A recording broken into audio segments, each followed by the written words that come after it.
நீதிமன்றத்தை பற்றியும் கவலை இல்லை என்றால் நீங்கள் என்ன சுல்தான்களா? நீங்கள் என்ன மன்னர் பரம்பரையா? யோசித்து பார்க்க வேண்டாமா? மானமுள்ள தமிழன் யோசிக்க வேண்டாமா? நான் இதையெல்லாம் வெளிப்படையாக சொல்லி இருக்கிறேன்.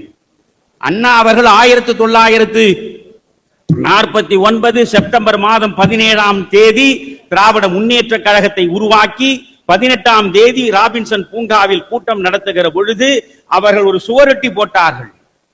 அந்த சுவரொட்டியில் கடைசி 13வது பெயர் தான் கருணாநிதியின் பெயர். மேலே இருந்த 12 பேர் எங்கே? அந்த 12 பேருடைய வாரிசுகள் எங்கே? அந்த 12 பேருடைய குடும்பங்கள் இன்றைக்கு எந்த நிலையில் இருக்கின்றன? யாருக்காவது தெரியுமா?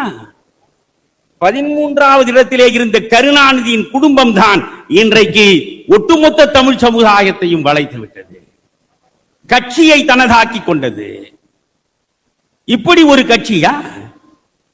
கருணாநிதி, கருணாநிதிக்கு பிறகு ஸ்டாலின், ஸ்டாலினுக்கு பிறகு உதயநிதி. அங்கே ஒரு மானமற்ற ஒரு மனிதர் இருக்கிறார். உதயநிதியினுடைய மகன் இன்பநிதி முதல்வராகுவதை பார்த்துவிட்டுத்தான் நான் சாவேன் என்கிறார். இதைவிட நீங்கள் இப்பொழுதே செத்து தொலைவது சுகமானது. அப்படி ஒரு இழிந்த சாவு உங்களுக்கு வேண்டுமா? இவர்களுக்கு வேற என்ன? சுயமரியாதை சுடர்கள் இவர்கள். சுயமரியாதை என்பதை சுத்தமாக துடை தெரிந்து விட்ட கூட்டம் தானே. எனவே இவரிடமிருந்து தமிழகத்தை காப்பாற்ற வேண்டும். நான் சென்ற தேர்தல் வருகிற பொழுது என்னுடைய வாழ்க்கை வரலாற்றை ஒரு வழிபோக்கனின் வாழ்க்கை பயணம் என்று எழுதினேன். ஒரு 50 ஆண்டு கால பொது வாழ்க்கையை.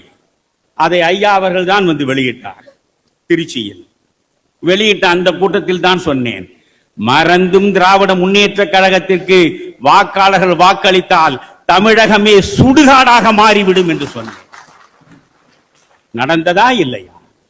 எனவே இன்றைக்கு நம்முடைய ஒரே நோக்கம் திராவிட முன்னேற்ற கழக ஆட்சிக்கு முற்றுப்புள்ளி வைக்க வேண்டும்.